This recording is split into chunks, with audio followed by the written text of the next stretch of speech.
Hello everyone, this is Eddie here, just doing a quick lesson on how to get some stuff going in Ignition.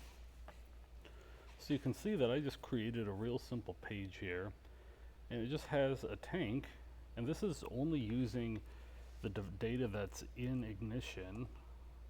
You can see that here in my Ignition perspective page, I can have it respond to what is going on in this tank as I update the tag in the Ignition Designer. So I just want to sort of show you how to make this, because this is one of the sort of building blocks of what makes Ignition work. So what I'm going to do is I'm going to go ahead and create a new project. And I'm going to call the project something like Eddie Tank Example. You can call it whatever you want. And for the project template, I'm going to do a perspective menu nav. And for the data source, for the default tag provider, I'm going to use sample tags, leave everything else pretty much alone. Because this is really just playing with the data that's there, just to create ourselves a couple of pages. So in perspective, you can see that we have a couple of pages that are already there, a home page, a charts page, and an alarms page. And if we go back to Ignition,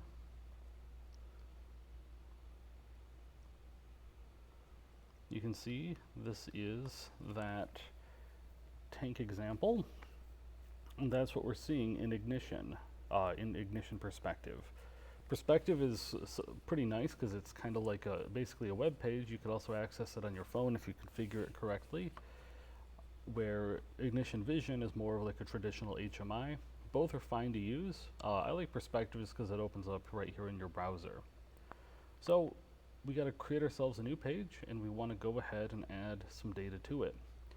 So let's create the new page first.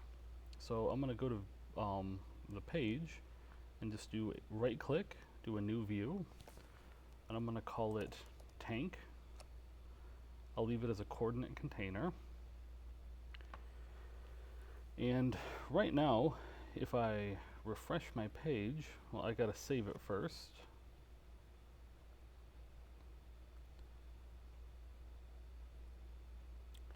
If I refresh my page, we'll see there is not anything called tank there. So let's configure that first. So I'm going to go to this little icon here kind of in the middle that looks like a cube. And I first need to do my page configuration. So I'm going to hit plus, and I'm going to call the new page tank. And I'm going to scroll down. Under the primary view, it's going to be page/tank, just like this is page/alarms. And we can call it tank for the title. And I'm just going to kind of scroll around. And once you see page/tank here, you're good to go.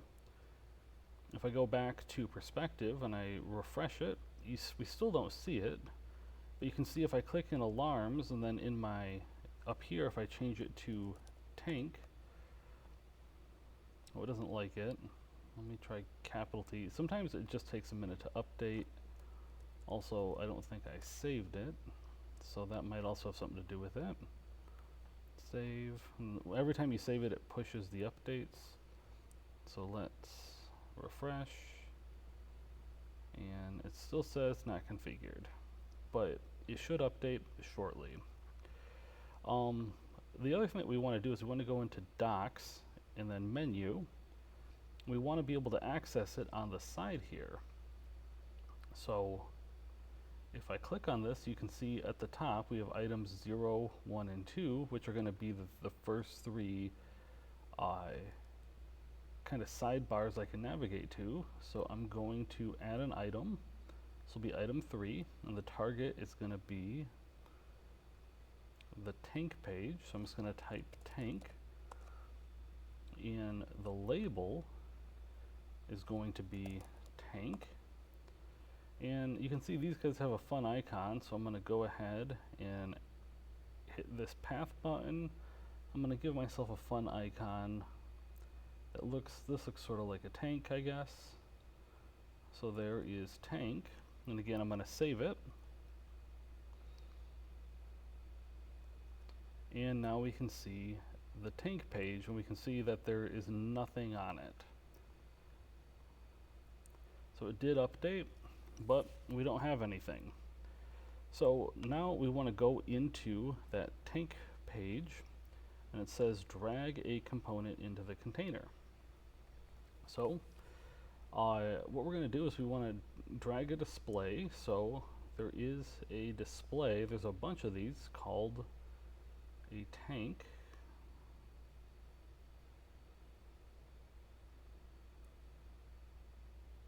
And I know it's down here.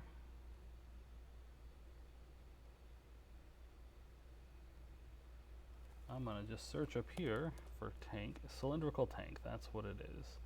So I'm going to drag it in. If I want to, I can make it bigger. And right now, if I save this, and then we can see in our perspective, we can see the tank, but it's not really doing anything. It just says 0%. And that's because that we haven't attached it to any data. So what we want to do is click on our icon, and for the value, you can see we can update it to say 50, and it will, oh, we didn't save it. So if I save it, it'll update to 50, but that's not super useful because we're kind of manually doing all of that. So we want to link that value to a tag, and the tag that we want to go to is going to be in the sample tags. We want to do a writable tag because we want to be able to edit it and change it, and we're going to do a float 1. Writable float 1 just means it can be a decimal number. Booleans are true, false. Doubles and integers are just going to be straight numbers with no decimal point, where a float is going to be something with a decimal point. So we're going to hit that, hit apply, hit OK. And then if I go into the writable tags and we look for that writable float, we can see now we want to enable read-write mode. We can update that value. And I can even make it a decimal, like 22.2. And in here we can do some changes, but there is this warning threshold, so we could say we don't want it to get above 75%. So change that to 75, and then the liquid warning color could be red, because red is a scary color. The tank warning color could be like this darker red. I'm going to hit Control S to save that.